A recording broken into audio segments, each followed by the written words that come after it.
Today is April 3rd, 2025, and you're listening to Space News First Up. Did you know Space News now has 6 newsletters? We recently added an audio, video, and live events newsletter and are now launching our bi-weekly China report.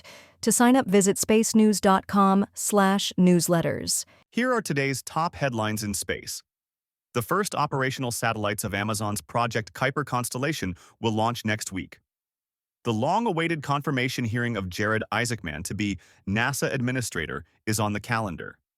Russia and China have been taking aim at SpaceX's Starlink system through electronic warfare. Portal Space Systems has raised $17.5 million to work on a highly maneuverable spacecraft. And Turion Space, a startup developing space situational awareness and satellite servicing systems, has a new investor.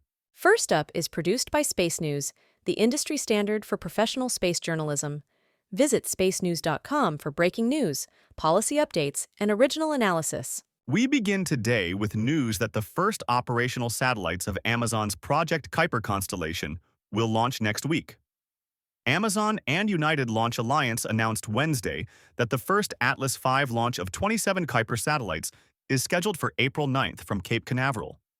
This will be the first batch of operational satellites after another Atlas V launched 2 prototypes in 2023. These satellites feature significant upgrades over the prototypes, including improved phased array antennas, processors, solar arrays, propulsion, and optical inter-satellite links. This first launch is roughly a year behind schedule, and Amazon has a July 2026 deadline set by the FCC to deploy half of the roughly 3,200 satellites in the constellation. An Amazon spokesperson said the company is already shipping satellites for a second launch, also on an Atlas V. The long-awaited confirmation hearing of Jared Isaacman to be NASA administrator is on the calendar. The Senate Commerce Committee announced late Wednesday that it will hold a confirmation hearing for Isaacman, along with FCC Commissioner nominee Olivia Trusty, on April 9th. Isaacman's nomination has won broad support in the space industry, which has been anxiously awaiting the confirmation hearing. On Tuesday, Senator Jerry Moran, Republican Kansas, a member of the Commerce Committee, said he met with Isaacman and wanted the committee to quickly conduct a confirmation hearing on the nomination. Russia and China have been taking aim at SpaceX's Starlink system through electronic warfare. In a report published Thursday, the Secure World Foundation said that both countries have been stepping up efforts to disrupt Starlink services, driven by the value that system has provided in Ukraine. 2 Russian systems have been used to disrupt Starlink communications, including one called Kalinka, that also appears able to detect terminals using Starshield, the military version of Starlink. China has also been working on counter-space capabilities to target commercial satellite constellations like Starlink in the event of armed conflict with the United States. Portal Space Systems has raised $17.5 million to work on a highly maneuverable spacecraft.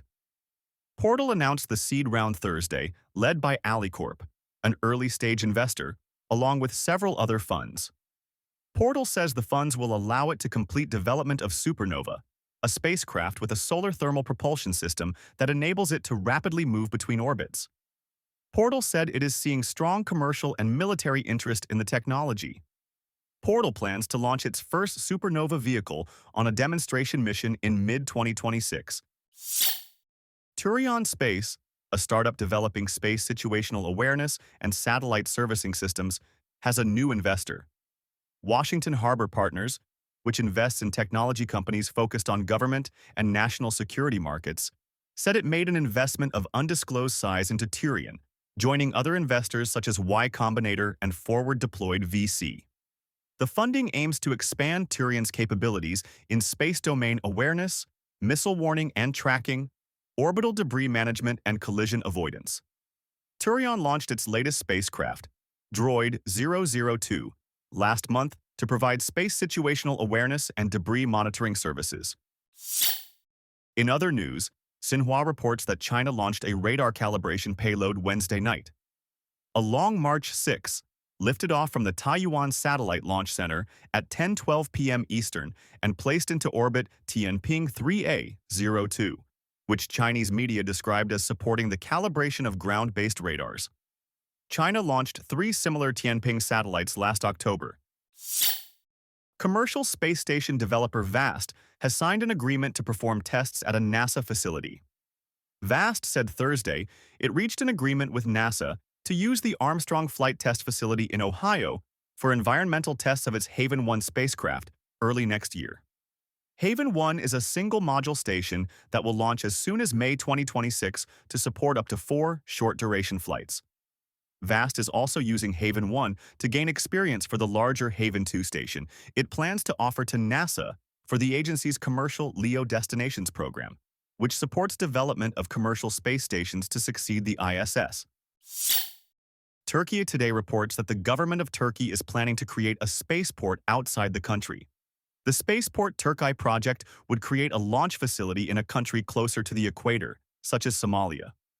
The spaceport would host launches by future Turkish rockets carrying domestic satellites, reducing reliance on foreign platforms. The announcement did not provide a schedule for building the spaceport. NASA's James Webb Space Telescope has observed an asteroid that, for a time, appeared to be on a collision course. The observations of 2024 YR4 have allowed scientists to better estimate the size of the asteroid, now thought to be about 60 meters across. For a time earlier this year, observations of the asteroid by ground-based telescopes showed it had a chance of a few percent of colliding with the Earth in December 2032, but subsequent observations have ruled out an Earth impact. However, 2024 YR4 still has a 3.8% chance of hitting the Moon in December 2032. Science News reports that miso in space tastes different from its terrestrial counterpart. Researchers flew a sample of miso, a fermented soybean paste, on the ISS for a month, and later compared it to part of the same batch that remained on the ground.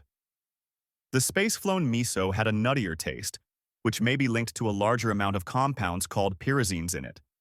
Researchers said they are interested in the viability of fermented foods like miso that could provide greater taste and variety of foods on long-duration spaceflights.